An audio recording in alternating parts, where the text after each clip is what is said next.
नमस्कार सबैजनालाई।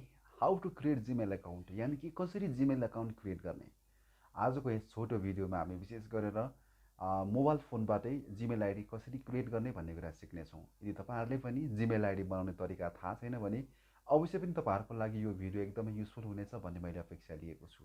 यो भिडियो हेरिसके पश्चात तपाईँहरूले चाहिँ फोन नम्बर बिना पनि जिमेल आइडी क्रिएट गर्न सक्नुहुन्छ होइन।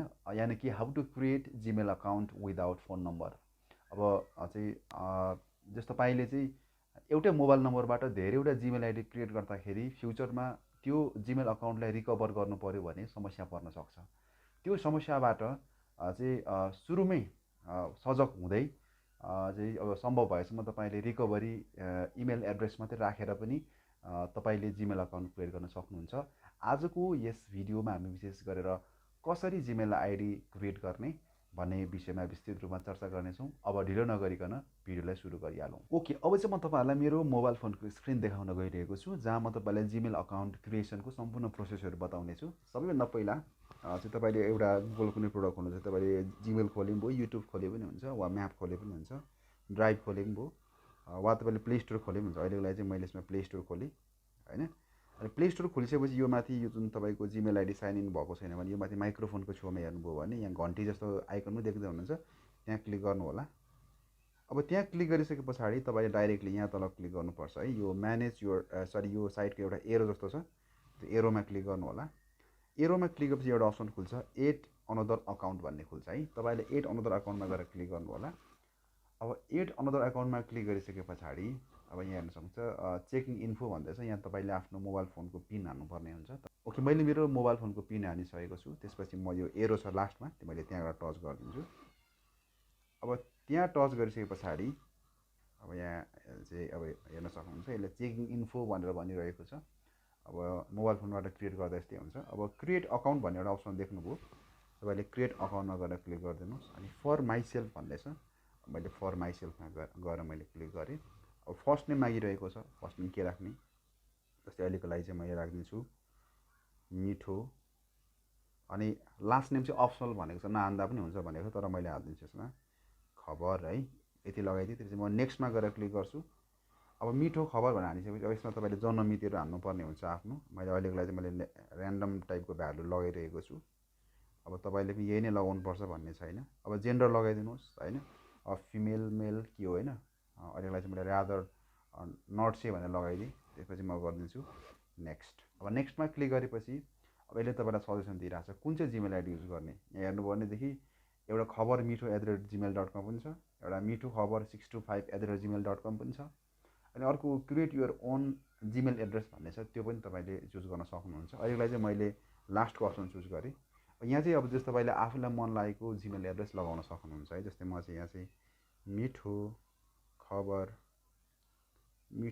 होइन कति भनेदेखि 2080 लगाइदिन्छु है। अनि म यहाँ नेक्स्टमा गएर क्लिक गर्छु। अब नेक्स्टमा गएर क्लिक गरिसकेपछि यहाँ तपाईँले आफ्नो चाहिँ यसमा तपाईँले पासवर्ड लगाइदिनु पर्ने हुन्छ। ओके, मैले यहाँ मेरो गुगल आइडी यानि कि जिमेल अकाउन्टको लागि पासवर्ड सेटअप गरिसकेको छु। अब यसपछि हामी जिमेल आइडी क्रिएट गर्नको लागि यो नेक्स्टमा गएर टच गर्नुपर्ने हुन्छ। अब नेक्स्टमा गएर टच गरेपछि यहाँ हेर्न सक्नुहुन्छ, यहाँ तपाईँलाई मोबाइल फोन नम्बर चाहिँ मागिरहेको छ। अब आफ्नो मोबाइल नम्बर लगाउने भनेदेखि यसमा लगाउँदा पनि हुन्छ होइन, तर मोबाइल फोनबाट तपाईँले जिमेल आइडी क्रिएट गर्दा एउटा फाइदा भनेको चाहिँ यसमा मोबाइल नम्बर नहालिकन पनि स्किप गर्न सक्नुहुन्छ। पछाडिमा हेर्नुभयो भने एउटा स्किप देख्नुहुन्छ, स्किपमा गएर तपाईँले चाहिँ टच गरिदिनु होला।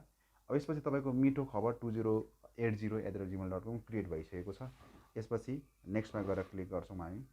नेक्स्टमा गएर क्लिक गरिसके पछाडि चाहिँ अब यहाँ यो सम्पूर्ण टर्म्स एन्ड कन्डिसनहरू छ, यसलाई पढ्दा पनि भयो नपढ्दा पनि हुन्छ तपाईँले। यसपछि आई अग्रीमा गएर चाहिँ तपाईँले टच गरिदिनुहोस् होइन। यसपछि तपाईँको हेर्न सक्नुहुन्छ यो चाहिँ अब अगाडि बढिरहेको छ होइन। ओके, यो अझै अगाडि बढ्दैछ। यसरी अगाडि बढ्दै गर्दै गइसकेपछि हेर्न सक्नुहुन्छ तपाईँको जिमेल अकाउन्ट चाहिँ क्रिएट भइसकेको छ अब है। ठिक छ। ओके, यहाँ चेकिङ इन्फो भनेर भनिरहेको छ। अब हेर्न सक्नुहुन्छ मैले यहाँ माथि टच गरेँ भने यहाँ हेर्न सक्नुहुन्छ तपाईँको दुईवटा जिमेल अकाउन्ट है। अहिले भर्खरै हामीले बनाएको मिठो खबर 2080 क्रिएट भइसकेको छ होइन। हेर्न सक्नुहुन्छ मैले यहाँ टच गरेँ भने अब यसमा चाहिँ यस्तो मिठो खबर 2080@gmail.com भनेर भनिरहेको छ।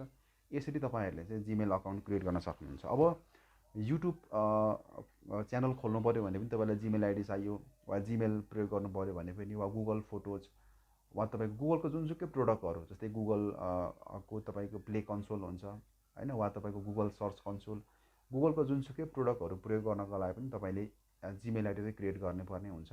र यो चाहिँ रहेको थियो जिमेल आइडी कसरी बनाउने भन्ने प्रक्रिया होइन। अब सबैभन्दा पहिला म तपाईँलाई स्टेप फेरि म रिभाइज गरिदिन्छु। स्टेप 1मा तपाईँले एउटा गुगलको कुनै प्रोडक्ट खोल्नु पऱ्यो, जस्तै जिमेल खोले पनि भयो, युट्युब खोले पनि हुन्छ, प्ले स्टोर खोले पनि हुन्छ। जस्तै यो भिडियोमा चाहिँ हामीले गुगलको प्ले स्टोर प्रयोग गऱ्यौँ। अब सेकेन्ड स्टेपमा चाहिँ तपाईँले एड अनदर अकाउन्टमा क्लिक गरेर क्रिएट अकाउन्ट भन्ने एउटा अप्सन हुन्छ, त्यसमा टच गरिदिनु पर्ने हुन्छ। त्यसपछि आफूले तपाईँको फर्स्ट नेम लास्ट नेम सबै कुरा सेटअप गरिसके पछाडि चाहिँ तपाईँले आफ्नो जन्ममिति, जेन्डर सबै कुरा सेटअप गर्ने।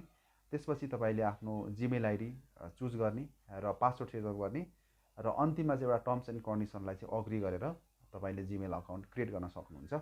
र यो छोटो क्लासबाट चाहिँ तपाईँले अवश्य पनि केही कुरा बुझ्नुभयो होला। तपाईँले यो छोटो क्लासबाट तपाईँले कसरी जिमेल आइडी क्रिएट गर्ने, कसरी गुगल अकाउन्ट क्रिएट गर्ने भन्ने कुरा बुझ्नुभयो होला भन्ने मैले अपेक्षा लिएको छु। अब फेरि हामी अर्को भिडियोमा आउनेछौँ। तबसम्मको लागि हस्त नमस्कार।